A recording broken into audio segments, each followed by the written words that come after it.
The phone rang while I was staring at my bank statement, trying to figure out how to make $17 last until next week. 3 months since my last real booking, and the heating bill wasn't going to pay itself.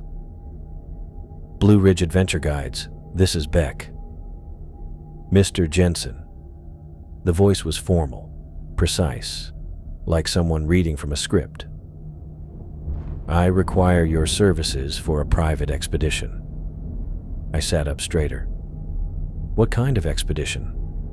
Hunting, remote terrain. I'm willing to pay $20,000. The number hit me like cold water. I set down my coffee cup, suddenly very awake. I'm sorry, did you say 20,000? Correct. Half up front, half upon completion. The expedition requires absolute discretion and access to areas without cell service or marked trails.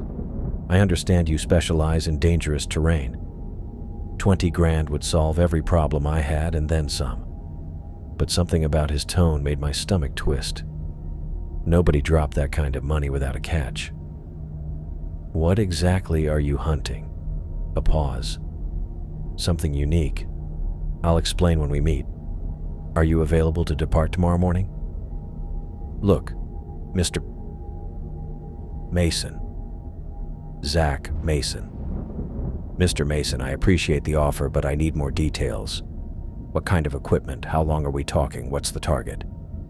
The target requires your expertise with difficult wilderness access. Duration is flexible. I'll provide all specialized equipment. Your job is navigation and survival support. I rubbed my forehead. The smart play was to hang up. Everything about this screamed bad news, but $17 wasn't going to keep the lights on. Where did you get my number? You come highly recommended for challenging situations. That could mean anything. My reputation varied depending on who you asked. Some people appreciated my safety-first approach. Others thought I was too cautious for the real thrill seekers. I'll need to see cash up front. Of course. I'll be at your office in 2 hours. He hung up before I could ask for an address. I spent the next 90 minutes pacing around my cramped office, alternately talking myself into and out of this insanity. $20,000. Enough to keep the business running through spring, maybe even upgrade some equipment. But guys who threw around that kind of money usually expected results I couldn't deliver. When the black SUV pulled up outside, I knew this was about to get complicated. He stepped out wearing the kind of suit that cost more than my truck. Tall, maybe 6'3", with dark hair cut like he was heading to a board meeting instead of the mountains. Everything about him looked expensive and precise, from his wire-rimmed glasses to his polished shoes. Mr. Jensen? He offered a handshake that felt like a business transaction. Zach Mason. Beck, come on up. He climbed the external stairs to my second-floor office without breathing hard, moving like someone comfortable with physical challenges despite the corporate uniform. His eyes swept over my setup. Topographic maps covering one wall, equipment displays, client photos from successful trips. Impressive operation. It pays the bills. Barely. So what's this unique target you're after? He reached into his jacket and pulled out an envelope. $10,000, as promised. I opened it. Cash. Hundreds. More money than I'd seen in one place since ever. The target is elusive, nocturnal, requires tracking through terrain most guides won't attempt. What kind of animal are we talking about? Something that's been causing problems in the area. Local authorities have been inadequate. That was a weird way to put it. You some kind of hunter? I solve problems that others can't. He was dodging every direct question, but the cash felt real enough. I set the envelope on my desk, trying to look professional instead of desperate. I'll need to know general area, expected duration, what kind of gear we're taking. Grandfather mountain region. Remote access points. 3 to 5 days. I'll handle specialized equipment. I knew those areas. Rough country, lots of places to disappear if things went sideways. Perfect for someone who didn't want to be found. Look, Mr. Mason, I run a legitimate operation here. I don't do anything illegal. Nothing illegal. I simply require absolute discretion. Meaning, no GPS tracking, no check-ins with outside parties, no documentation of our route or activities. Every instinct I had was screaming at me to give him back his money and walk away. But $10,000 sat right there on my desk, and another 10 waited when we got back. I'll need equipment lists, emergency protocols, medical information. Mr. Jensen. His voice went flat. Do you want the job or not? The smart answer was no. The rent is due answer was different. Yeah, I want the job. Excellent. We leave at dawn. He was turning to go when the door opened and Sheriff Evans walked in. Kendra had been stopping by occasionally since she took over the department, mostly to check on permits and make sure I wasn't leading tourists into bear country without proper precautions. Beck, good timing. She paused when she saw Mason. Didn't know you had company. Sheriff Evans, this is Zach Mason, client. Kendra studied him with cop eyes, taking in the expensive suit and calculating expression. Mr. Mason, you're not from around here. Correct. I'm hiring Mr. Jensen for a wilderness expedition. What kind of expedition? Mason looked annoyed at the interruption. Private hunting trip. Where are you heading? Remote areas. Mr. Jensen will handle the specifics. Something in his tone made Kendra's posture shift. I'd seen her interview enough people to recognize when she sensed evasion. Mr. Mason, might I see some identification? He reached for his wallet like he was doing her a favor, producing a driver's license. She examined it longer than necessary. Virginia, long way to come for hunting. I require specialized services. And you found Beck how exactly? Referral. The one-word answers were making Kendra's jaw tighten. She handed back his license and turned to me. Beck, can I talk to you outside for a minute? We stepped onto the landing. Mason stayed inside, probably listening through the thin walls. I don't like him, she said quietly. He's paying $20,000. Her eyebrows went up. For what? Hunting trip. Remote access. Beck, I came by to warn you about something. We've had 3 people go missing in the past month. All experienced hikers, all in remote areas. My stomach dropped. Missing how? Vanished. No trace. Their cars were found at trailheads, but we never found the people. Search and rescue came up empty. Where? Grandfather Mountain region. Rough Fork area. Places you guide people. The exact area Mason wanted to visit. Coincidence felt unlikely. Maybe they just got lost. Happens to experienced people. Beck. Her voice went serious. These weren't day hikers who wandered off trail. These were people who knew the mountains. One guy was a former park ranger. I glanced back at my office door. Mason stood silhouetted against the window, not even pretending he wasn't listening. What are you saying? I'm saying be careful. Check in every day. If you don't call by 8 p.m., I'm sending search teams. Kendra, every day, Beck. I mean it. She headed back inside. Mason was examining my trail maps when we entered. Interesting geography, he said. These areas see much traffic. Depends on the season. Why? Professional curiosity. He faced Kendra. Sheriff, you mentioned missing persons. Do you have specifics on locations? The question was casual, but something about the way he asked it made Kendra's cop instincts flare. Why would that interest you? Safety considerations for our expedition. Where exactly are you planning to hunt? Mason glanced at me. We haven't finalized our route. Mr. Mason, Kendra's voice went flat. I'm going to need contact information. Cell phone, emergency contact, vehicle registration. He looked like he wanted to refuse, but arguing with a sheriff would create exactly the kind of attention he seemed to want to avoid. He pulled out a business card and wrote his phone number on the back. Thank you. She studied the card. Mason Security Consulting. What kind of consulting?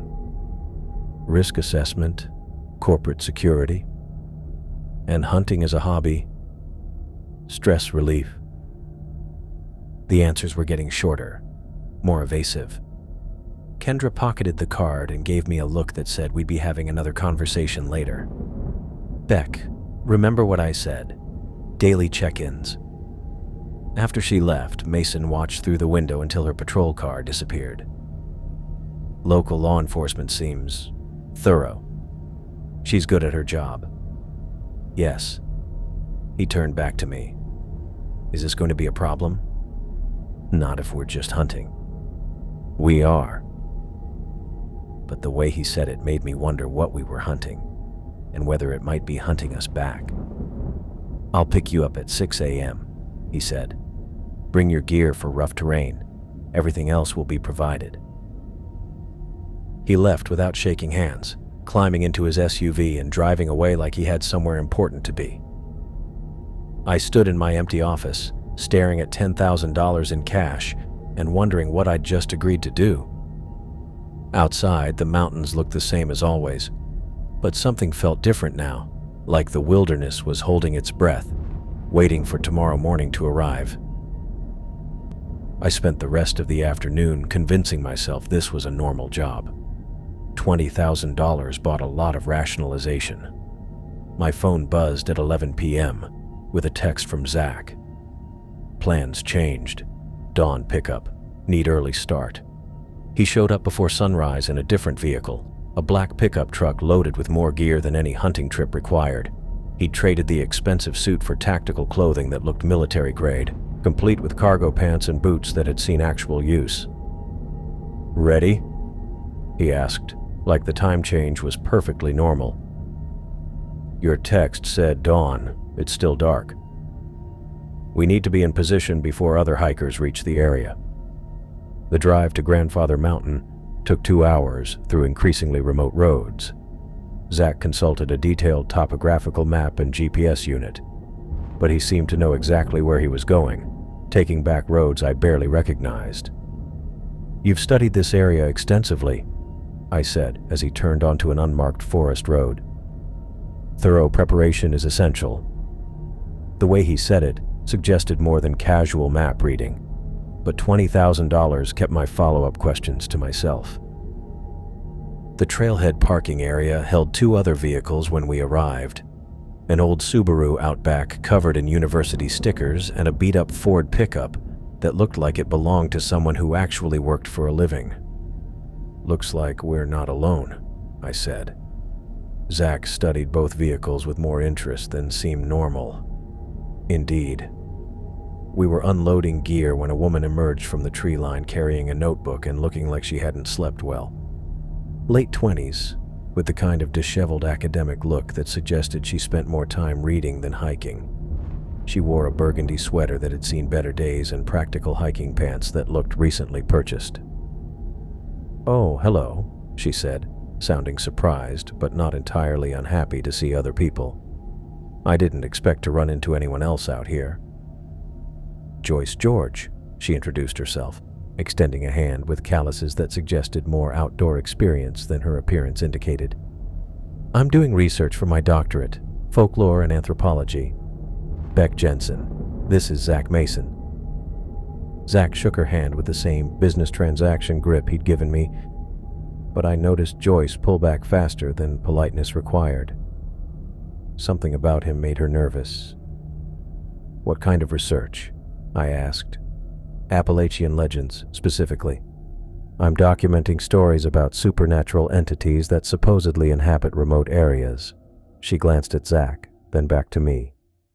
There's a particularly interesting legend in this region about something called the caller. Zach went very still. The caller. A creature that mimics human voices to lure people into the wilderness. According to local stories, it studies its victims first, learns their voices, their relationships, their fears. Joyce opened her notebook, pages covered in neat handwriting. The accounts are remarkably consistent across generations. People hear family members calling for help from the woods, but when they investigate, they disappear. Zach finished. Exactly. Joyce looked surprised that he knew the story. Are you familiar with local folklore, Mr. Mason? I've heard similar tales in other regions. The way he said it made it sound like more than casual interest. Joyce must have picked up on it too, because she kept studying his face while she talked. I've been camping here for a week, interviewing older residents and collecting first-hand accounts. The stories go back at least a century, but there's been increased activity recently. People are genuinely frightened. Recent activity. Missing hikers. Kendra's warnings echoed in my head. What kind of increased activity? I asked. Sightings. Strange sounds at night. People getting lost in areas they know well. She flipped through her notes. 3 different families mentioned relatives who've had encounters just in the past month. Zach was listening with the intensity of someone taking notes for a test. Did these encounters happen in specific locations? Joyce pointed toward the deeper forest. Mostly around Rough Fork area, the old growth forest where the trails get difficult. Exactly where we were heading. Exactly where Kendra said people had gone missing. You shouldn't be camping alone in this area, Zach said suddenly. Joyce bristled. I'm perfectly capable of taking care of myself. I'm sure you are. But the wilderness can be unpredictable. Something in his tone made her defensive. Mr. Mason, I've been doing field research for 3 years. I know how to camp safely. Before Zach could respond, we heard footsteps on the trail. A man emerged from the trees, 60-something, built like someone who'd been working outdoors his entire life. Gray beard, flannel shirt, and the kind of confidence that came from knowing exactly where you were and what you were doing. Afternoon, folks. His voice carried the mountain accent I'd grown up hearing. Y'all heading up the mountain? Fred Carr. He introduced himself, offering a handshake that felt like grabbing a piece of weathered oak. Live about 10 miles down the valley. Beck Jensen, guide service. Fred's eyes sharpened. Jensen, you're old Tom Jensen's boy. My chest tightened. You knew my father? Sure did. Good man. Heard about what happened up here 20 years back when you were just a kid. Terrible thing. The familiar weight settled in my stomach.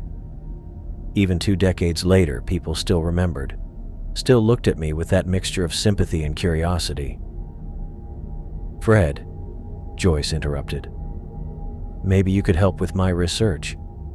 Have you heard stories about the caller? Fred's expression went dark. Heard plenty. Don't put much stock in telling them to strangers.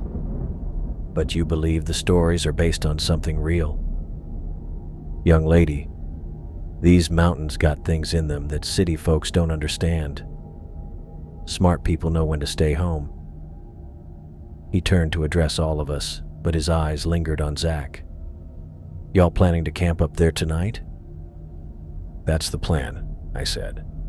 Might want to reconsider. Been some unusual animal behavior lately. Even experienced hunters getting turned around, coming back with stories that don't make much sense. What kind of stories? Zach asked. Fred studied him for a long moment. Something passed between them. Recognition, maybe, or understanding. Like they knew something the rest of us didn't. The kind smart people don't repeat, Fred said finally. Joyce stepped forward. Mr. Carr, I'd love to interview you for my research. These stories are exactly what I'm documenting. No, ma'am. Some things are better left alone. But he didn't leave. Instead, he lingered near the trucks, watching us organize our gear with the attention of someone evaluating a situation. I could share my campsite, Joyce offered. Safety in numbers, right? Zach shouldered his pack, which looked heavier than any hunting gear I'd ever seen.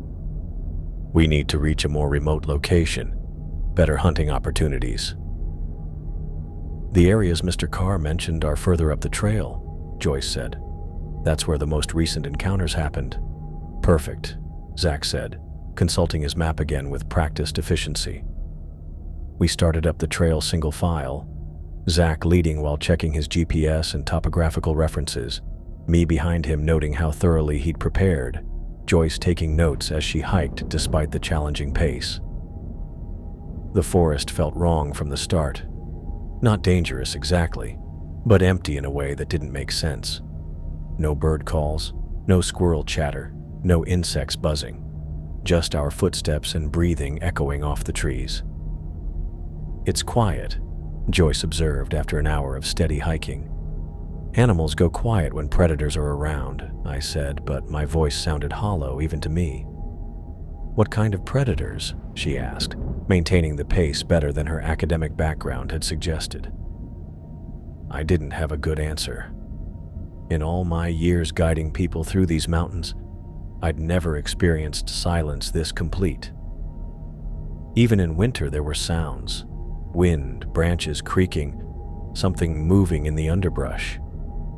This felt like the forest was holding its breath. Zach maintained his pace while consulting his navigation tools, taking turns at trail junctions with the confidence of someone who'd done extensive reconnaissance. When I called for a water break, he seemed annoyed. We need to reach the campsite before dark, he said. What campsite? I thought we were choosing a spot when we found good terrain. I've identified an optimal location. Of course he had. Just like he'd identified the optimal route, using optimal preparation he'd clearly invested significant time in. The trail grew steeper as afternoon faded toward evening. Joyce kept up with the determined endurance of someone more physically capable than her scholarly appearance suggested. But she looked increasingly nervous as the silence deepened. She'd stopped taking notes and started glancing over her shoulder.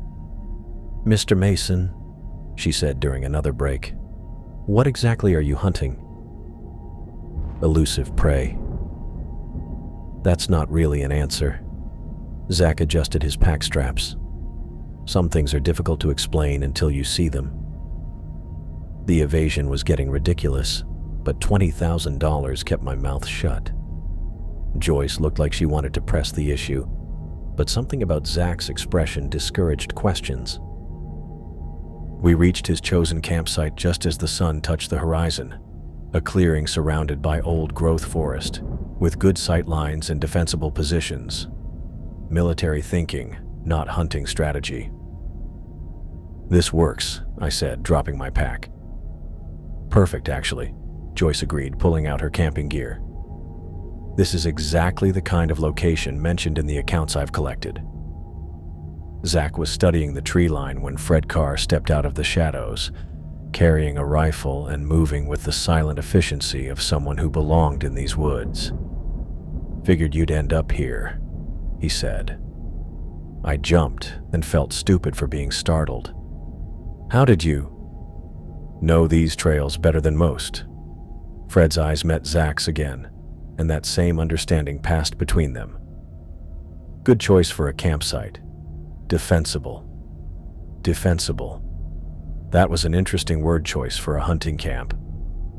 Mr. Carr, Joyce said, if you're familiar with this area, could you tell me about any unusual experiences people have reported? Fred set down his rifle and looked around the clearing like he was checking for something specific. Young lady, some questions are better left unasked, especially after dark. But as he spoke, his hand never moved far from his weapon. and in the growing darkness between the trees, I could have sworn I heard something that sounded almost like my name being called from very far away. I woke up to someone calling my name, not just any voice. My father's voice, using the nickname he'd called me when I was 8 years old. "Little bear. Come here, little bear." My eyes snapped open in the darkness. The campfire had burned down to orange coals, casting weird shadows that moved when the wind shifted.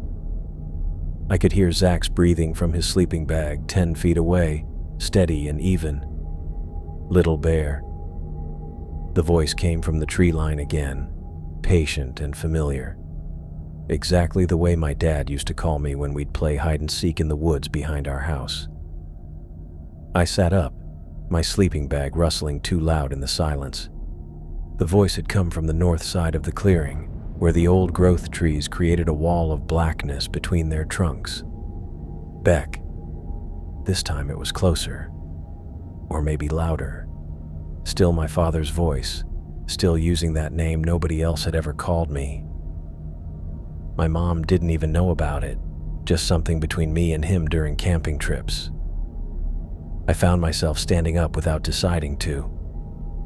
My bare feet hit the cold ground, and I started walking toward the tree line like someone else was controlling my legs. "That's it, little bear. Just a little further." The voice was definitely closer now, just past the first line of trees, maybe 20 yards into the darkness. Close enough that I should be able to see him if I squinted hard enough. Something slammed into me from behind, driving me face first into the dirt. Strong hands pinned my arms while I struggled to get up. "Stay down," Zach hissed in my ear. "Don't make a sound. Get off me." His hand clamped over my mouth. "Listen to me very carefully. That is not your father." We lay there in the dirt while my brain tried to process what he'd said. The voice had stopped calling, but I could feel something watching us from the darkness. Waiting. "I'm going to let you up," Zach whispered. "But you do not go toward those trees. Understand?" I nodded against his hand. He released me and we both crawled back toward the dying fire, moving as quietly as possible. My hands were shaking. "How did you know?" "Because I've been awake for 2 hours listening to it test different voices. First it tried Joyce's voice calling for help, then Fred's, then yours, calling my name." Zach's face looked grim in the firelight. "It's studying us." "What the hell are you talking about?" "The caller. It mimics human voices to lure people into the forest. But it doesn't just copy random sounds, it learns. It studies its targets for days, sometimes weeks, picking up details about their relationships, their history, their fears." I stared at him. "You're insane. Your father called you Little Bear. Nobody else knows that nickname, do they?" The question hit me like cold water. He was right. That name had died with my dad 20 years ago. How could you possibly? "Because it's been watching you specifically. It knows things about you that it shouldn't know." Before I could respond, we heard someone crashing through the underbrush. Joyce stumbled into our clearing, her clothes torn and her academic composure completely gone. She looked terrified. "Thank God," she gasped, dropping to her knees by the fire. I heard voices. I thought I was going crazy. "What happened?" I asked. "Something chased me from my research site. I don't know what it was, but it destroyed all my equipment, shredded my tent, scattered my notes, carved symbols into the trees around my campsite." She was shaking as hard as I was. Whatever she'd seen had stripped away the confident researcher I'd met at the trailhead. "What kind of symbols?" Zach asked. "I don't know. Lines and circles cut deep into the bark, like claw marks, but too deliberate to be random." She looked between us. "What's happening here?" Before anyone could answer, Fred materialized out of the darkness like he'd been part of the forest itself. He carried his rifle and moved with the careful silence of someone who knew exactly how much noise was safe to make. "Y'all need to pack up and leave. Now." "Fred," I said, "what are you doing here?" "Sheriff Evans radioed me an hour ago. She's lost contact with 2 search and rescue teams that entered this area yesterday. Last transmission was garbled, something about finding evidence of the missing hikers." Zach stood up fast. "How many people were on those teams?" "6 total, all experienced, all carrying emergency beacons that stopped transmitting around sunset." The implications settled over our camp like smoke. 6 more people missing in the same area where we were sitting around a dying fire. "That's it," Zach said, reaching for his pack. "We're moving to a defensible position." "Wait a minute." I grabbed his arm. "You've been lying to me since the moment we met. I want the truth, all of it." Zach looked like he wanted to keep moving, but Joyce and Fred were both staring at him expectantly. He set down his pack with obvious reluctance. "This isn't a hunting trip. I'm here to eliminate a creature that's been responsible for dozens of disappearances over the past century. The missing hikers Kendra mentioned, the search teams that just vanished. They're all connected." "Eliminate how?" "My organization tracks and eliminates supernatural threats. Things that normal law enforcement can't handle or won't believe." He gestured toward the tree line. "The caller is real. It's intelligent, and it's becoming more aggressive." Joyce made a sound somewhere between a laugh and a sob. "This is impossible." "Is it?" Fred asked quietly. "You've been documenting stories about this exact creature for weeks. You heard it calling tonight. You saw what it did to your campsite." She didn't have an answer for that. "The question," Zach continued, "is why it's focusing on us specifically. The caller usually takes victims one at a time, over extended periods. But tonight it's been cycling through our voices, testing our responses. That's not normal behavior." "Maybe because there are 4 of us instead of 1, I suggested. "Or maybe because one of us is special somehow," Fred said, looking directly at me. Something about the way he said it made my stomach twist. Like he knew something about me that I didn't know about myself. "We need to move," Zach insisted. "Find a more defensible—" "Look at the trees," Joyce whispered. We all turned toward the tree line. In the dim glow from our fire, fresh scratches were visible on the bark of 3 different trees around our campsite. Deep gouges that definitely hadn't been there when we'd made camp.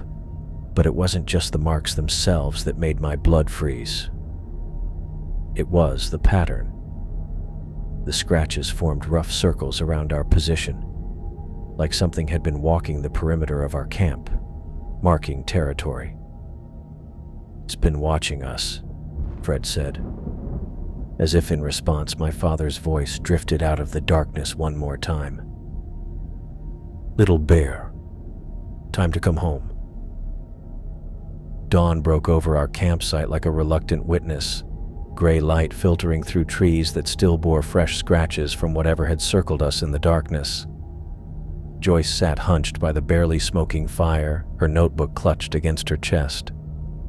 Her academic composure from yesterday had completely cracked, leaving someone who looked haunted and exhausted. "I need to tell you something," she said suddenly.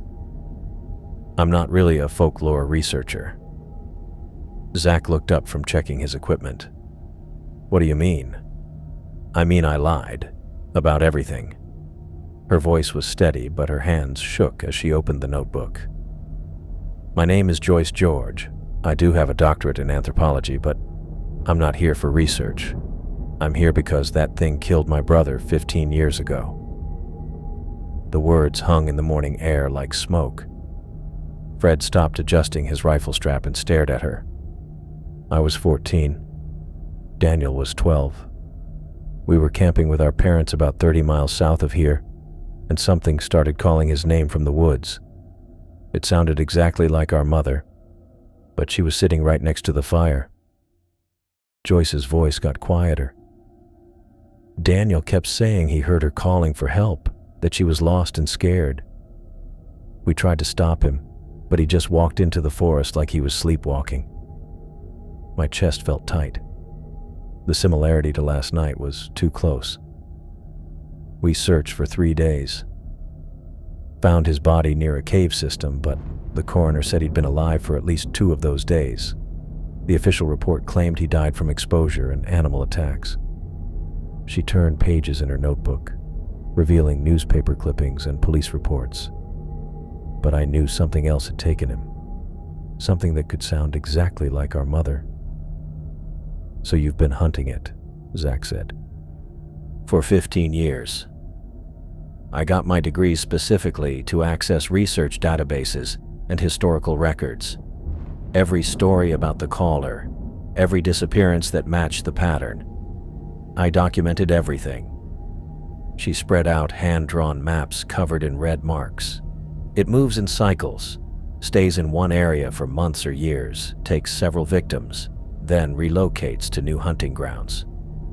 Fred cleared his throat. "Young lady, you weren't hunting alone." We all looked at him. He'd been quiet since appearing in our campsite, but something in his tone suggested he knew more than he'd admitted. "Been tracking this thing for 40 years, ever since it took my cousin Eddie. There's maybe a dozen of us scattered through these mountains.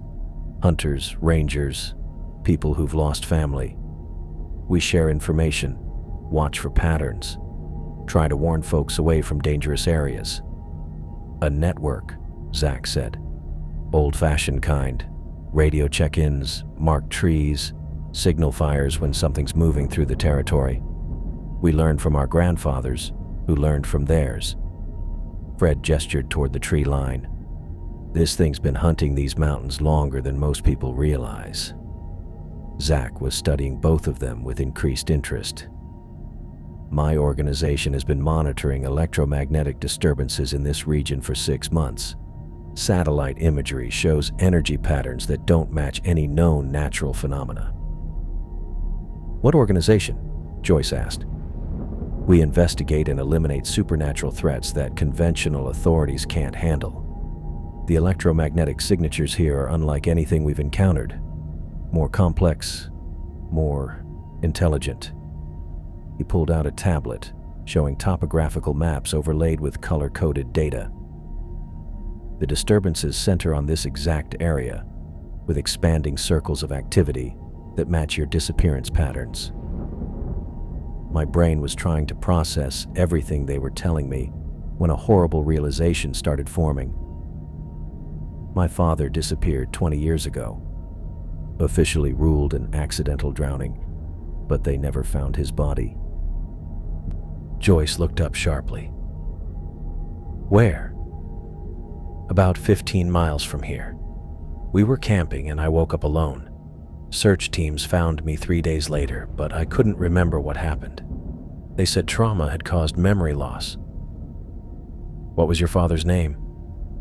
"Tom Jensen." Joyce started flipping through her notebook faster, scanning pages of handwritten notes and photocopied reports. Her face went pale.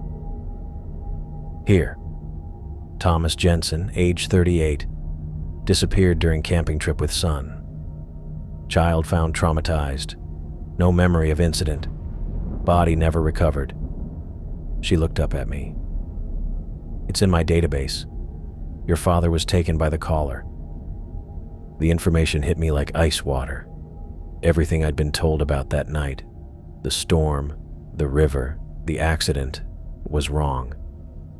My father hadn't drowned.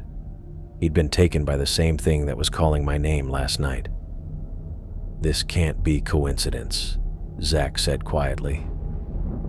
4 people with direct connections to the caller, all meeting in its hunting ground at the same time.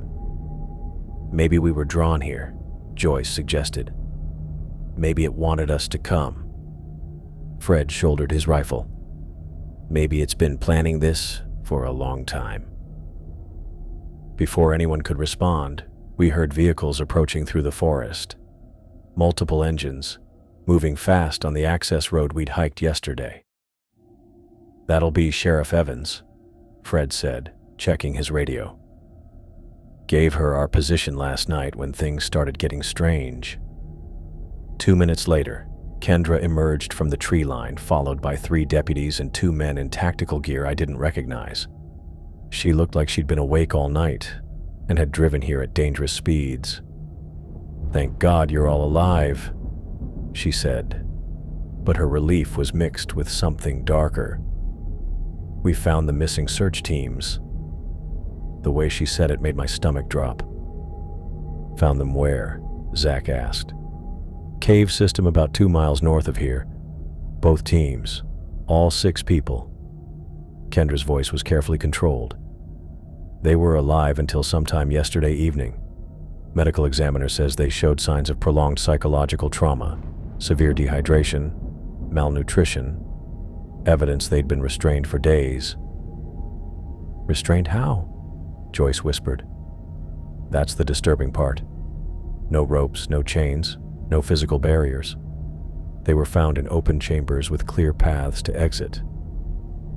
But something kept them there, paralyzed with fear, while something else studied them."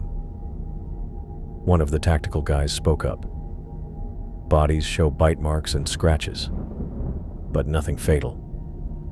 Whatever killed them wasn't feeding, it was experimenting." The implications settled over our group like a cold fog. The caller hadn't just been hunting people. It had been keeping them alive, learning from them, possibly for weeks. "It's getting smarter," Zach said. "Or it's preparing for something bigger," Fred added grimly. Kendra looked around our campsite, noting the scratched trees and defensive positioning. "Pack everything up. We're evacuating this entire area and setting up a command post at the ranger station. Whatever's out here, it's not just some animal or even a simple predator." As we started breaking camp, Joyce grabbed my arm. "Beck, there's something else in my notes about your father's case. Something the police reports didn't mention." She flipped to a specific page. "One of the search team members mentioned hearing a child's voice calling for help the night before they found you.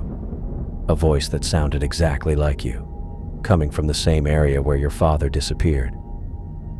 The memory hit me like a physical blow. Suddenly, I could remember lying in our tent, hearing my own voice calling from the woods. "Help me, Dad. I'm lost. I'm scared." My father had left the tent to look for me, but I'd been right there the entire time. The words hit me like a punch to the gut. My own voice calling for help. My father leaving the tent to find me, except I'd been right there the entire time. "That's impossible," I said. But even as the words came out, more memories started surfacing. Flashes of that night I'd buried for 20 years. Kendra stepped closer, studying my face with the intensity she probably used on suspects. "Beck, what are you remembering?" I closed my eyes, trying to catch the fragments before they slipped away again. I remember lying in my sleeping bag, hearing something outside. But it wasn't just my voice calling, it was my mother's voice too. She was calling for my dad, saying she was lost and needed help. "But your mother wasn't on that camping trip," Fred said quietly. "No, she was home, 200 miles away." The memory was getting clearer, and with it came a sick feeling in my stomach. My dad kept telling me to stay in the tent no matter what I heard, but the voices kept getting more desperate. They sounded so real. One of the tactical guys had been setting up communication equipment while we talked. He looked up from his radio with a grim expression. "Sheriff, we're getting reports from multiple counties. 3 more missing persons since midnight, all last seen near trailheads." Kendra grabbed the radio. "How many counties?" "4, ma'am. Extending in a rough circle about 50 miles across. All the missing persons were experienced hikers or hunters. All disappeared after hearing family members calling for help. The implications sank in like cold water. This wasn't just about our little group anymore. It's expanding its hunting ground, Zach said, checking his tablet. The electromagnetic readings show increased activity across a much wider area than we detected yesterday. Joyce was frantically flipping through her notebook. This doesn't match any of the historical patterns.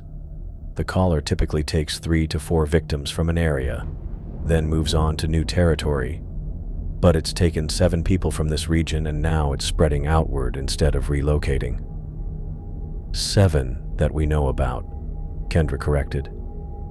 There could be more going back months or years that we haven't connected yet. She pulled out a tablet of her own, showing crime scene photos that made my stomach turn. Bodies in caves, positioned like they'd been arranged rather than simply dying there. But it was the expressions on their faces that really bothered me. Terror so complete it had been frozen in place. The medical examiner found something unusual, Kendra continued. All the victims showed signs of severe dehydration and malnutrition, but also neurological damage consistent with extreme psychological trauma. Their brain scans showed patterns similar to advanced dementia patients, like their memories had been physically damaged. You mean it actually extracts memories? Joyce asked. The coroner thinks so. The hippocampus and temporal lobe regions showed unusual deterioration in all 6 victims. Whatever this thing does to people, it's not just mimicking voices, it's somehow accessing and destroying the memories themselves. Zach was studying the brain scan images on Kendra's tablet. My organization has encountered entities that feed on psychic energy, but nothing with this level of sophistication. Most supernatural predators are essentially animals operating on instinct. This one shows signs of learning, adapting, even strategic planning. What kind of organization? Kendra asked. Federal task force that investigates paranormal threats to national security. We've been tracking electromagnetic anomalies in this region for 6 months, but the readings have changed dramatically in the past week. Whatever this thing is, it's evolving. Fred cleared his throat. There's something else you need to know. He was looking directly at me, and his expression made my chest tight. I was on the search team that found you 20 years ago, son. You were in bad shape. Dehydrated, hypothermic, completely unresponsive when we first reached you. I don't remember much about being found. That's because you were in some kind of catatonic state, kept mumbling about voices in the woods, saying your daddy was still out there calling for you. Took 3 days in the hospital before you started responding to questions, and even then you couldn't remember what happened. Joyce looked up from her notes. The timeline fits. If the caller had your father for several days, it would have had time to extract extensive memories about you, your family, your relationships. It would have learned everything, including that childhood nickname. The pieces were clicking together in a way that made me feel sick. You're saying it kept him alive to study him? It's what the coroner found with the recent victims, Kendra said. They were kept alive for days, possibly weeks, while something systematically extracted information from their minds. Zach was pacing now, his professional composure starting to crack. This changes everything. If the caller has been using your father's memories as a baseline for 20 years, learning and adapting based on that initial data, it explains why you became a wilderness guide, Joyce said suddenly. Why you ended up in this exact area, taking jobs that led you into remote terrain. It's been influencing your choices, drawing you back here. The radio crackled again. Sheriff Evans, we've got another development. The 3 new missing persons. Their vehicles were found at trailheads, but witnesses reported seeing them walking toward the forest with family members who shouldn't have been there. What do you mean shouldn't have been there? One victim was seen walking hand in hand with his deceased wife. Another was following his brother who lives in California. The third was accompanied by his young daughter, except his daughter is currently at school in town. The silence that followed was broken by another transmission. Sheriff, I'm also getting reports of voice calls to emergency services, people reporting missing family members who are actually safe at home. The callers sound distressed, giving detailed locations, but when we send units to investigate, there's nobody there. It's not just hunting, Zach said quietly. It's coordinating, using its victims' voices to create false emergency calls, drawing in more targets. Fred shouldered his rifle. In 40 years of tracking this thing, I've never seen behavior like this. Something's changed. Maybe it's because Beck survived, Joyce suggested. His father was taken, but Beck was left alive. That's not typical pattern behavior. You think my survival somehow changed it? I think your survival gave it access to something it never had before, a living connection to a previous victim. Through your suppressed memories, it's been able to study human psychology for 20 years, instead of just feeding and moving on. Kendra's radio erupted with multiple overlapping transmissions, emergency calls from across the region, search teams reporting false coordinates, and underneath it all, the sound of familiar voices calling for help. We need to evacuate everyone within a 50-mile radius, Zach said, but his voice suggested he knew that wasn't going to be possible. Can't evacuate that many people without causing panic, Kendra replied. And where would we put them? This thing can apparently mimic anyone's voice. How do we know who to trust? Another memory hit me then, clear and sharp. The night my father disappeared, I'd heard my mother calling from the woods. But just before my dad left the tent, I'd also heard my own voice, older, more desperate, calling back to her, like there had been a conversation happening in the forest using voices that belonged to people who weren't there. It's not just one creature, I said suddenly. Everyone turned to look at me. The night my father disappeared, I heard multiple voices.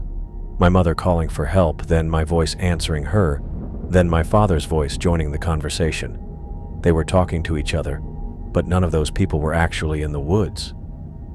Zach went very still. You're suggesting there are multiple entities? Or one entity with the ability to use multiple stolen voices simultaneously? Like it was putting on a play, using all the voices it had collected to create scenarios that would lure new victims. Joyce was writing frantically. That would explain the coordination across multiple counties. If it can project voices over long distances, it could be running dozens of scenarios at once. The tactical guy monitoring communications looked up with a pale face. Sheriff, we've got a problem. I'm picking up radio chatter from the missing search teams. They're calling for backup, giving coordinates, reporting that they've found survivors. But those teams are dead, Kendra said. Yes, ma'am. But their voices are requesting immediate assistance from anyone in the area. And people are responding. The scope of what we were facing hit me like a landslide. This wasn't just a creature hunting individuals anymore. It had become something capable of coordinating large-scale deception, using the voices of its victims to draw in more targets across an ever-widening area. My organization needs to classify this as a level 5 threat, Zach said, pulling out a secure phone. We're going to need specialized teams, electronic countermeasures, and a complete communication blackout for the entire region. How long will that take? Fred asked. Minimum 12 hours. Sir, the tactical operator said, I'm showing 17 separate emergency calls in the past 10 minutes, all using voices of people who are either missing or confirmed dead. They're coordinating rescue operations that don't exist, sending first responders into isolated areas. Kendra grabbed her radio. All units code black. Do not respond to any voice communications until further notice. Text confirmations only for all personnel movements. But even as she gave the order, we could hear it in the distance, the sound of emergency sirens heading toward coordinates that had been called in by the voices of the dead. The caller wasn't just hunting anymore. It was farming. The emergency sirens faded into the distance like a funeral dirge, chasing coordinates given by the voices of the dead. We stood in our ruined campsite listening to the caller orchestrate a massacre across 4 counties, and I felt something snap inside me, not break, but click into place like a rifle bolt. "Zach, how precise are those electromagnetic readings?" I asked. He was already pulling out his tablet, fingers moving across the display. "Very. The signals show a central source approximately 3 miles northeast, with emanation patterns suggesting a significant underground structure." "Cave system," Fred said immediately. "Devil's Throat. We called it growing up. Network of chambers that runs under half the mountain. Most entrances collapsed decades ago, but there's still ways in if you know where to look." Kendra was coordinating with her tactical team, but she looked up at Fred's words. "You've been inside?" "Couple times, back when I was young and stupid. Lost 2 friends in there. Not to cave-ins, to something else. Started hearing voices calling from deeper passages, and they just walked into the darkness." His expression was grim. "Figured it was natural gas making them hallucinate, but now we know better," Joyce finished. She was studying her maps, comparing them to the electromagnetic readings on Zach's tablet. "The historical disappearances I documented, at least a dozen cluster around areas above that cave system. If the caller has a central lair, that's where it would be." One of the tactical guys approached Kendra. "Sheriff, we're getting conflicting orders from State Emergency Management. Someone using your voice called in a complete evacuation of the county, but someone else using the governor's voice countermanded it 10 minutes later." "Christ," Kendra muttered. "It's infiltrating official communications now." Zach was assembling equipment I'd never seen before, devices that looked like a cross between metal detectors and computer terminals, connected by cables to a backpack-mounted power source. My organization designed these to disrupt supernatural electromagnetic fields. If we can get close enough to the source, we might be able to interfere with its ability to project voices over long distances. "And then what?" I asked. "We've established this thing is intelligent, adaptive, and has been learning for decades. Walking into its home territory seems like suicide." "Maybe," Zach said, checking the charge on his equipment. "But right now it's coordinating attacks across multiple counties. Every minute we wait, more people disappear. At some point, defensive measures become inadequate." Fred shouldered his rifle and grabbed a canvas bag I hadn't noticed before. "Been carrying these for 40 years, hoping I'd never need them." He opened the bag to reveal military-grade explosive charges. "Enough to bring down a fair bit of cave ceiling, if it comes to that." "Fred, you can't be serious," Kendra said. "Been serious about this thing longer than anyone else here, Sheriff. Lost too many people to it over the years. If there's a chance to end this today, I'm taking it." Joyce was packing her notebook and the scattered papers from her research. "There's something else.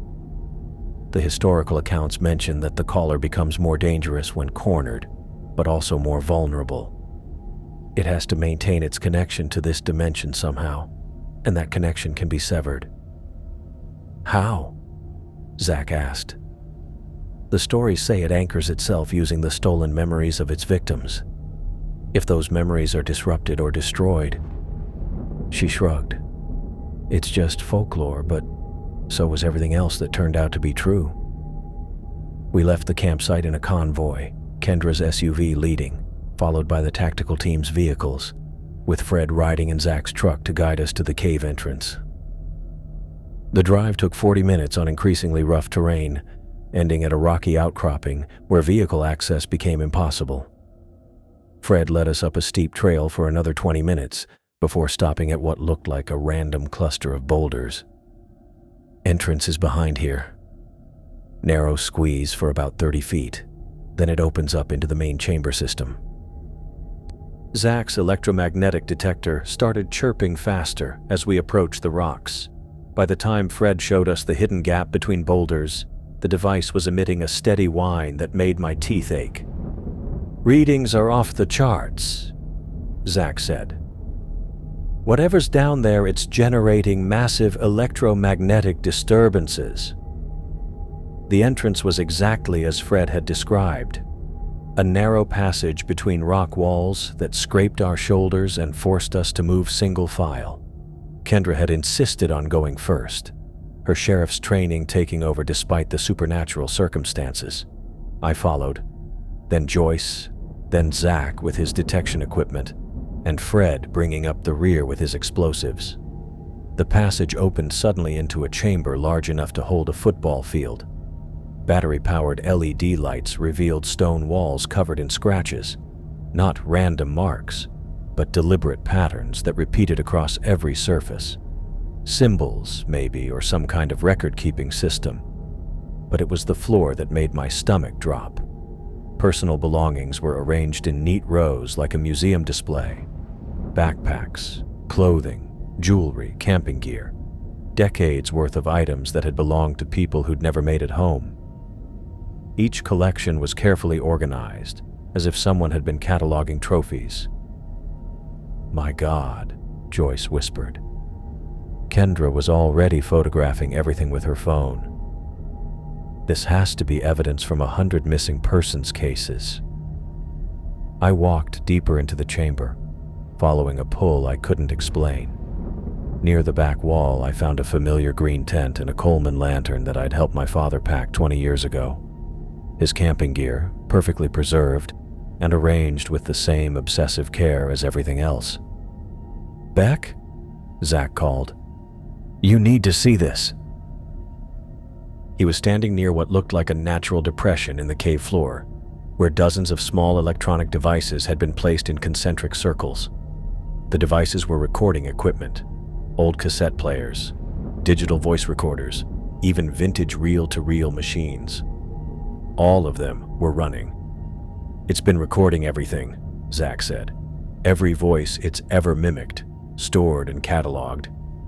As if responding to his words, the recording started playing simultaneously. A cacophony of voices calling for help, saying goodbye, screaming in terror, the final words of everyone who'd been taken. But underneath the chaos, I could hear patterns, conversations between the recorded voices, as if the caller had been experimenting with different combinations. "Turn it off," Joyce said, pressing her hands to her ears. Zach was reaching for one of the devices when the voices stopped abruptly. In the sudden silence, we heard something moving in the deeper passages, wet, sliding sounds accompanied by what might have been breathing. "It knows we're here," Fred said quietly. That's when the caller emerged from the darkness. I'd expected something monstrous, but what stepped into our light was worse. It looked almost human until you noticed the details. 2 long limbs that bent in wrong directions. Skin that shifted between textures, sometimes smooth, sometimes scaled or furred. A face that couldn't decide what it wanted to be, features flowing and changing every few seconds.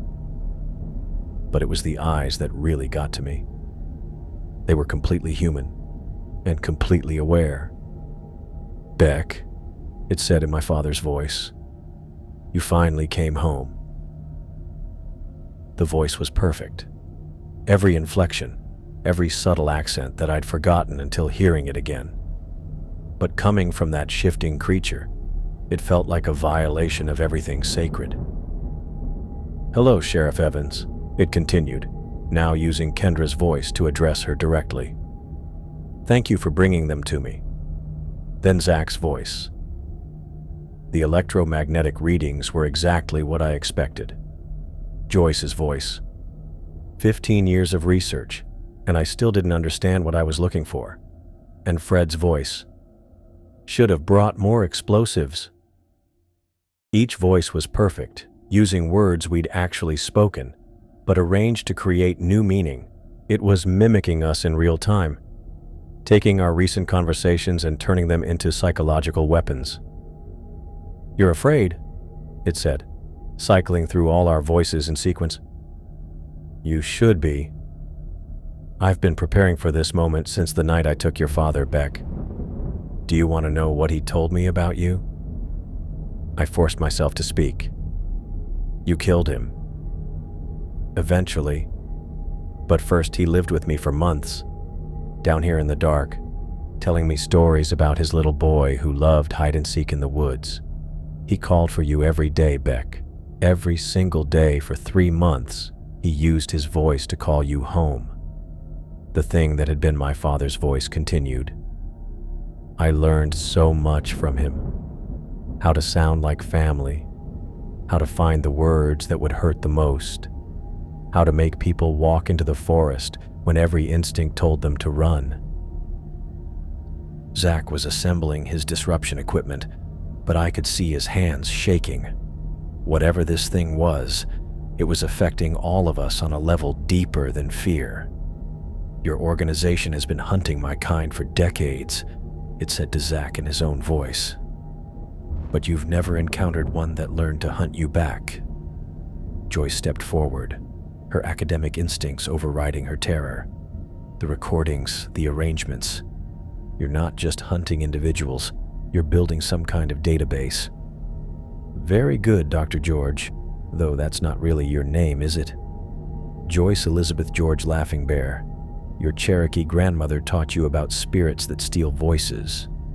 She tried to warn your family, but no one listened." Joyce went pale. No one here knew her full name or her grandmother's heritage. "I've been harvesting your bloodlines for generations," the caller continued. "Each family provides new flavors, new emotional textures. The Jensens gave me paternal love and protective instincts. The George family provided guilt and academic obsession. The Carr bloodline offered tribal wisdom and warrior fury." Fred raised his rifle. End of conversation. He fired 3 rounds center mass, but the bullets passed through the caller like it was made of smoke. The creature laughed with Fred's own voice. "Physical weapons are inadequate, Frederick. Surely your grandfather explained that to you before the tuberculosis took him." "Oh yes, I remember him too. He tried to fight me with iron and salt water in 1953. Fred's face went white. "That's impossible. My grandfather died before I was born." "Before you were born, but not before I took him. He lasted 6 weeks, telling me about the family traditions, the old ways of fighting creatures like me. Very educational." Zach activated his equipment. The cave filled with a high-pitched whine, and the collar flickered like bad television reception. But instead of weakening, it began adapting. The fluctuation stabilized, and the creature solidified again. "Electromagnetic disruption," it said in Zach's voice. "Clever, but I've had 6 months to study your surveillance satellites. Did you think I couldn't learn to counter your technology?" That's when Joyce made her move. While the caller was focused on Zach's equipment, she ran toward the collection of recording devices and started smashing them with a rock. The effect was immediate and violent. The caller shrieked, not with any human voice, but with a sound like grinding stone and tearing metal. Its form became unstable, shifting rapidly between different shapes as Joyce destroyed device after device. "The memories," she shouted. "It needs them to maintain coherence." The caller lunged toward Joyce, but Fred intercepted it with a combat knife. The blade passed through its shifting form, but Fred kept moving, tackling the creature and rolling toward the wall where his explosive charges were arranged. "Fred, don't!" Kendra yelled. But Fred was already activating the detonator. "Been waiting 40 years for this chance," he said in his own voice, not the creature's mimicry. Tell my Sarah I finally got the bastard that took her brother." The explosion shattered the cave system. Chunks of ceiling crashed down as support columns cracked and shifted. In the chaos of falling rock and choking dust, I lost sight of everyone else. When the dust settled enough to see, Fred was gone, buried under tons of stone. The caller was still alive but clearly wounded, its form flickering between shapes, unable to maintain coherence. It retreated toward the deeper passages, but not before delivering one final promise. "This isn't over," it said, using all our voices simultaneously in a horrible chorus. "I know where you live. I know who you love. I will hunt you one by one until there's no one left to remember your names." Then it was gone, sliding into the darkness beyond our lights. Joyce was bleeding from a head wound, and Zach's equipment was destroyed, but we were alive. Kendra was already on her radio, coordinating search and rescue for Fred's body and an evacuation of the entire area. "We need to get out of here before more of the cave system collapses," she said. As we made our way back through the narrow entrance passage, I could still hear it calling from deep in the mountain, not with any of our voices now, but with something older and hungrier, something that had been learning from stolen memories for far longer than any of us had imagined. We emerged into daylight to find Kendra's tactical team setting up a perimeter around the cave entrance. The electromagnetic readings on what remained of Zach's equipment showed decreased but still significant activity. "It's wounded but not dead," Zach said, watching the displays. "And now it knows exactly who we are and what we're capable of." Joyce was still clutching her notebook, somehow saved from the cave-in. Fred bought us time, but this was just the first engagement in what's going to be a much longer war. As if to confirm her words, Kendra's radio crackled with multiple reports of new disappearances across the region. The caller might be wounded, but it was still hunting. And now it had a personal grudge against all of us. 3 days later, I sat in a conference room that looked like it belonged in a Pentagon briefing facility, not hidden in the mountains of western North Carolina. Bulletproof glass, electronic countermeasures humming in the walls, and enough monitoring equipment to track a small war, which, according to Zach, was exactly what we were fighting. Joyce sat across from me, a white bandage covering the stitches from her head wound. She'd barely spoken since Fred's burial, a closed casket ceremony that only the 4 of us attended, along with his niece Sarah, who drove down from Tennessee. Sarah thanked us for bringing him home, even though we couldn't tell her how he really died. Kendra paced near the window, still wearing her sheriff's uniform, but with a federal badge clipped next to her county one. Zach had made some calls, and as of this morning, she was officially assigned as a liaison between local law enforcement and what he called the organization. She hadn't told me what her husband thought about her new job description. "Your father knew," Zach said, sliding a thick folder across the table toward me. "Tom Jensen wasn't just a random victim, Beck. He deliberately led the caller away from you, and he managed to do something no other victim had accomplished in over a century." I opened the folder to find surveillance photos of my father that I'd never seen before.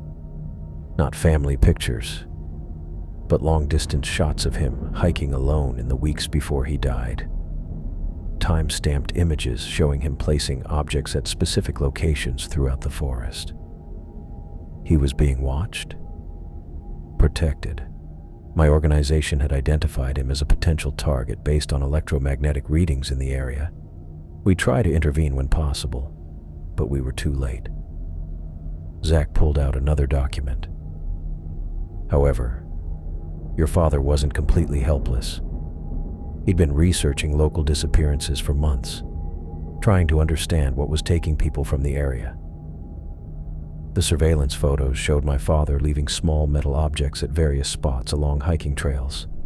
In one image, he was carving symbols into tree bark. In another, he was burying something near a stream. Iron filings mixed with salt, Joyce said quietly. Traditional protection against supernatural entities. Your Cherokee neighbors taught him that. Dad never mentioned Cherokee neighbors. Because you were 8 years old, and he was trying to protect you from information you couldn't handle. Zach flipped to another page. Tom Jensen spent 3 months preparing for that camping trip.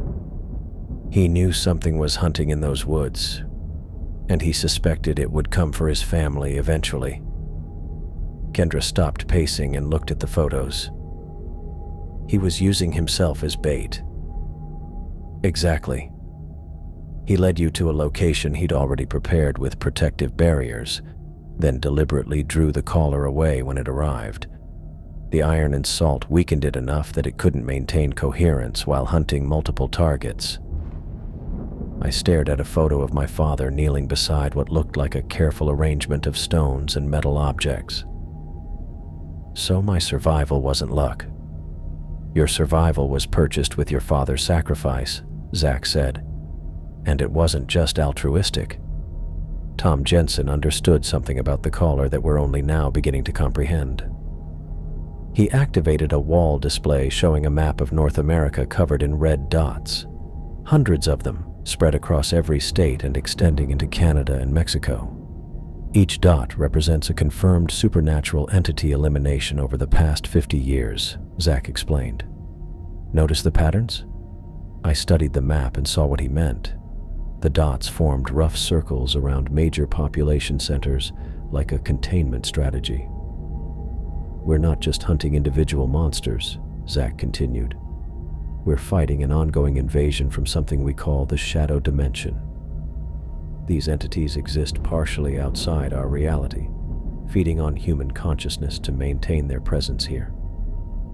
Joyce looked up from her notebook. My 15 years of research, it was all connected. Every folklore tradition, every local legend about voice-mimicking creatures, they're all describing the same type of entity operating in different regions. How many are there? Kendra asked. Unknown. Potentially hundreds. They're intelligent. They communicate with each other across vast distances, and they're learning to adapt to our countermeasures. Zach changed the display to show electromagnetic readings. What makes the caller unique is its level of advancement. Most entities can only mimic simple sounds or project basic illusions. This one had developed the ability to completely replicate human personalities. Because it had 20 years to study Beck's father's memories, Joyce said. Partially, but there's another factor. Zach pulled up a new document. We've been monitoring your career, Beck. Every job you've taken, every client you've guided, every location you've visited. The pattern isn't random. The display showed a map of my guide routes over the past decade. The trails formed a rough spiral, all centered on the cave system where we'd fought the caller. You've been unconsciously circling back to that location for years, taking jobs that brought you closer and closer to the creature that killed your father. Your choice to become a wilderness guide, your decision to work in this specific region, even your financial difficulties that made you desperate enough to take Zach's job. None of it was really your choice. The room went quiet except for the hum of electronic equipment. I'd always thought I became a guide because I loved the outdoors, because I wanted to help people experience the wilderness safely. Learning that my entire career was just part of some supernatural manipulation felt like having my identity stolen. The caller has been influencing you through suppressed psychic connections established during your childhood trauma, Zach explained. It needed you alive because you represented something valuable, a living link to its most successful hunt. What does that mean? Joyce answered before Zach could. It means you're the only person who's been psychically connected to the caller for extended periods and survived. Your father's memories are locked somewhere in your subconscious, accessible to the creature, but also potentially accessible to you. Alarms started blaring throughout the facility. Red lights flashed as technicians at monitoring stations began calling out readings. Electromagnetic disturbance, level 4, someone announced over the intercom. Source unknown, approaching from multiple vectors. Zach was already moving toward the control room. It's found us. Through the bulletproof windows, I could see the forest around the facility. Nothing looked different, but my skin was crawling, like ants were marching across it. The same feeling I'd had in the cave just before the caller appeared. How is that possible? Kendra asked. This place is supposed to be shielded. The caller isn't trying to penetrate our defenses, Zach said, studying the readouts. It's trying to establish psychic contact with someone inside the facility. All eyes turned to me. The crawling sensation was getting stronger, like something was pressing against the inside of my skull. Beck, Joyce said urgently. What are you feeling? Like something's trying to get inside my head. I pressed my palms against my temples, but it didn't help.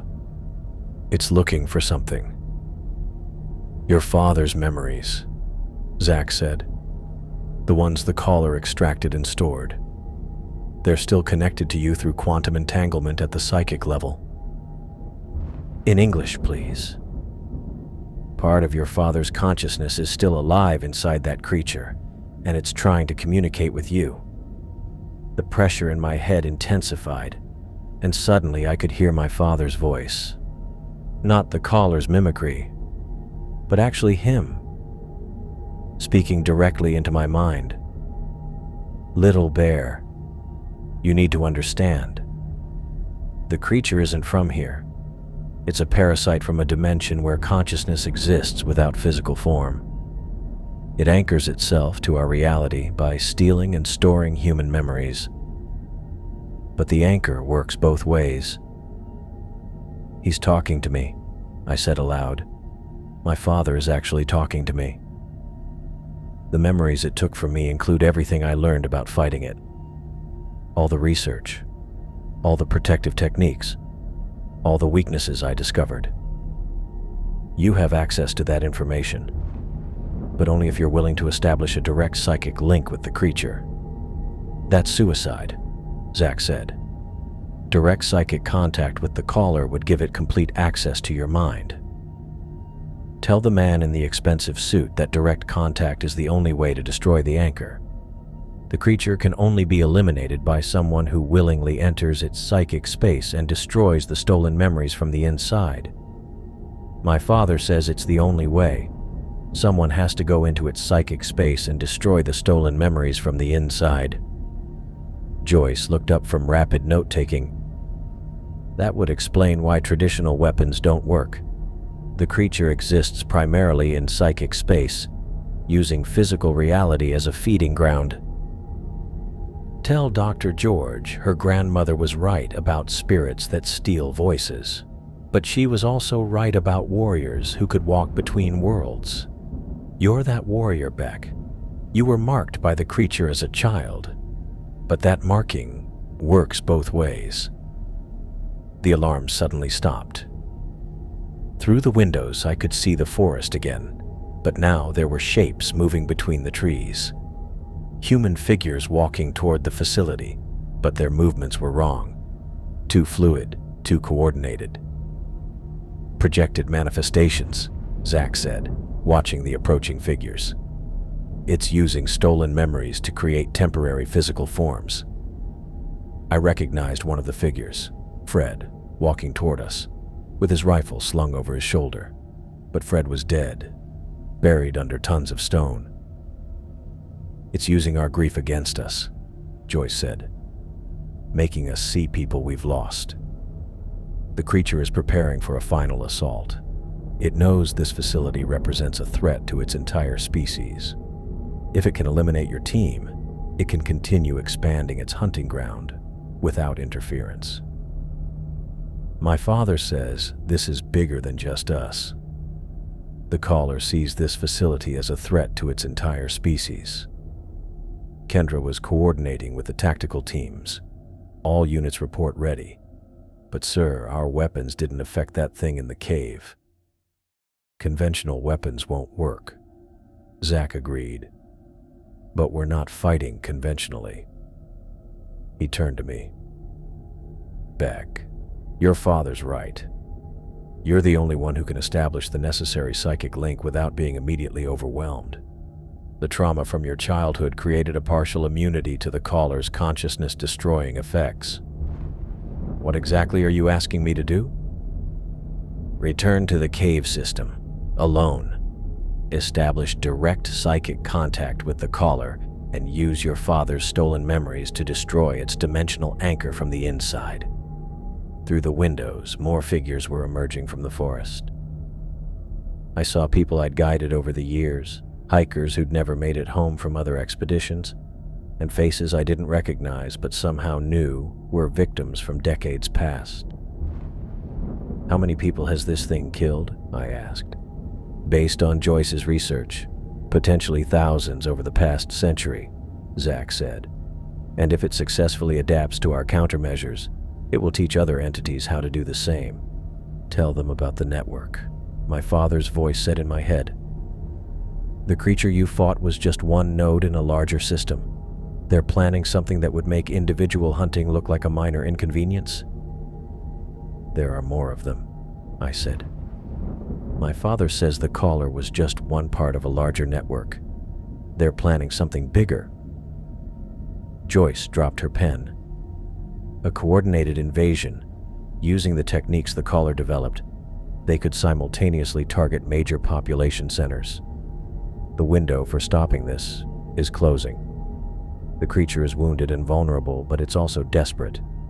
If it escapes this time, it will relocate and adapt beyond our ability to track or fight. We have to do this now, I said, while it's still wounded from the cave collapse. Zach was assembling equipment I'd never seen before. Devices that looked like a combination of sophisticated electronics and something older, carved with symbols that resembled the marks my father had left on trees. These are psychic amplifiers. They'll help you maintain contact with our reality while you're inside the caller's consciousness. But Beck, you need to understand, there's a significant chance you won't survive this. I looked around the room at Joyce, still clutching her notebook full of 15 years of research, at Kendra, who'd left her comfortable sheriff's job to fight monsters most people couldn't imagine, at Zach, who'd been hunting these things long enough to know the real cost of failure. What happens if I don't try? The caller escapes, adapts, and teaches its techniques to others. Within 5 years, we're looking at supernatural predators operating in every major city in North America. I'm proud of you, little bear. But you need to know that once you establish the psychic link, I won't be able to help you anymore. You'll be alone in there with everything that creature has stolen over the decades. My father says once I make the connection, I'll be on my own. Not completely, Joyce said. I'm going with you. Joyce, no. My brother is in there too. 15 years of his memories, locked inside that thing. If you're going to destroy the stolen consciousness, someone needs to guide you to the right targets. She stood up, still favoring her injured side. Besides, you'll need backup if the creature tries to trap you in its psychic space. Kendra stepped forward. If you're both going, you'll need ground support. I can coordinate tactical teams, maintain communication, and make sure you have an extraction route. Zach nodded slowly. It's not the plan I would have chosen, but it might work. Joyce's research gives her insight into the caller's psychological patterns, and Kendra's law enforcement experience provides tactical coordination. Tell them to be ready for anything. The creature's final form might be something none of you have seen before. My father says to be ready for anything. The creature's final form might be beyond what we've encountered. As if responding to his warning, the approaching figures outside suddenly stopped moving. For a moment, they stood perfectly still, like an army awaiting orders. Then they all turned to look directly at our conference room window and smiled with the same expression. "It's time," Zach said. The drive back to the cave system took an hour through winding mountain roads that I'd traveled hundreds of times as a guide, but never alone and never carrying equipment designed to interface with something that shouldn't exist. Zach's psychic amplifier sat in the passenger seat looking like a cross between a military radio and something an archaeologist might use to map underground structures. The device hummed with subtle energy that made my fillings ache. My father's voice had gone quiet since leaving the facility, but I could still feel his presence in the back of my mind like background music you hear but can't quite identify. The technique Zach taught me for maintaining psychic barriers felt like holding my breath underwater, possible, but not sustainable for long periods. The tactical team had wanted to establish a perimeter around the cave entrance, but I'd convinced them to stay back. The caller had already demonstrated it could coordinate attacks across multiple counties. Having armed personnel nearby would just give it more voices to steal and tactics to mimic. I parked where Fred's truck had been 3 days ago and shouldered the equipment pack. The trail felt different, not physically, but like walking through air that had been recently disturbed by something large passing through. Birds were singing again, which was either a good sign or meant the creature had learned to project auditory illusions that included normal forest sounds.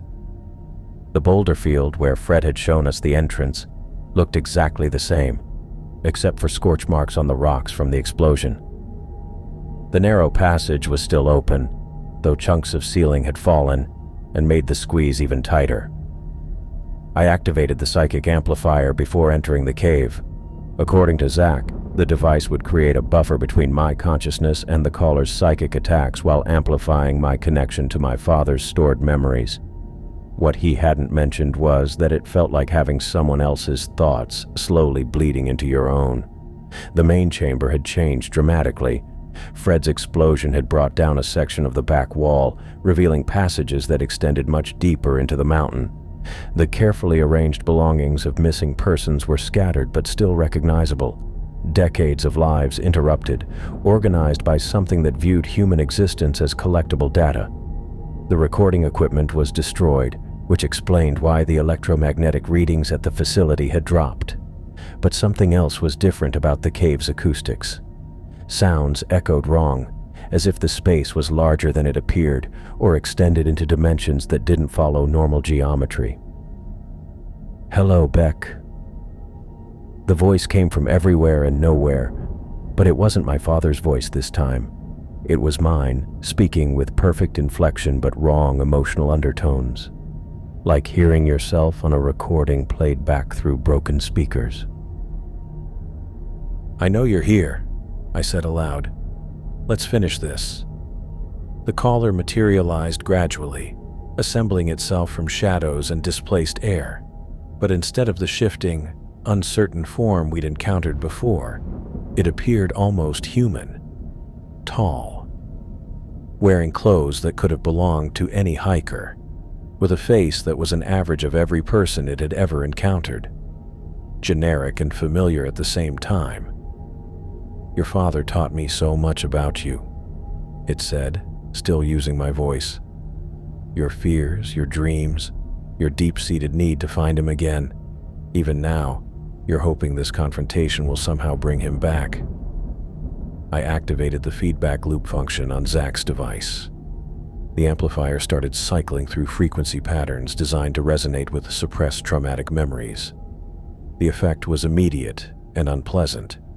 Suddenly, I was 8 years old again, lying in our tent while something that sounded like my mother called for help from the woods. But this time, instead of terror, I felt analytical clarity. The memory wasn't just mine anymore. It was connected to dozens of similar experiences. All the times the caller had used familiar voices to lure people into the forest. Through the psychic connection, I could feel the creature's satisfaction with each successful hunt. Its methodical study of human psychology. Its growing hunger for more complex emotional interactions. "Interesting," the caller said, no longer using my voice. It spoke now with something that might have been its original sound, like wind through stone mixed with distant screaming. "You're accessing the shared memory network. Most humans lack the neurological flexibility for cross-dimensional consciousness integration. You're not just from somewhere else," I said, understanding flooding through me as the amplifier synchronized with the creature's psychic frequency. "You're not even completely here. You exist in the spaces between thoughts, feeding on the electrical patterns that create consciousness. Finally, a human who comprehends the situation." The caller's form flickered, revealing glimpses of its true nature. Not a physical creature, but a pattern of organized energy that had learned to manipulate matter through stolen understanding of how reality functioned.